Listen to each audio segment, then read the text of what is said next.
ஜெய் ஸ்ரீராம். அயோத்தியில் வருகின்ற ஜனவரி 22 கும்பாபிஷேகம் நடைபெறுகின்றது. கடந்த 500 ஆண்டுகளாக போராட்டம் செய்து லட்சக்கணக்கான பேர் இதுக்கு தியாகம் செய்திருக்கின்றார்கள்.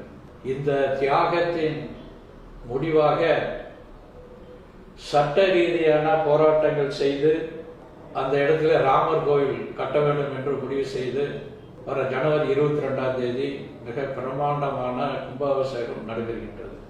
அயோத்தியிலே இருந்து வரக்கூடிய அச்சதை அதை எல்லா வீடுகளுக்கும் இந்துக்களாகிய நாம் கொண்டு சேர்க்க வேண்டும். அதோடு சேர்ந்து அயோத்திக்கான அழைப்புதலை அனைத்து இந்து சமூகத்தை சேர்ந்த வீடுகளுக்கும் கொண்டு செல்ல வேண்டும்.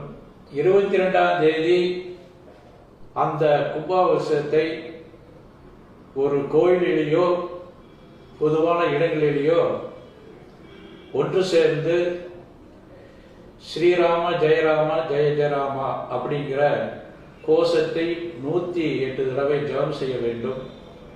அதோடு அன்னைக்கு நடக்கக்கூடிய காட்சியை, நேரடி காட்சியை அங்கே கண்டுகளிக்க வேண்டும் என்று கேட்டு விரும்பிக் கொள்கின்றோம். இந்த அச்சதை வழங்கக்கூடிய நிகழ்ச்சியானது டிசம்பர் 31 ஆரம்பித்து ஜனவரி 15 இந்த ராம ஜென்மபூமியுடைய அறக்கட்டளை விரும்புகின்றது.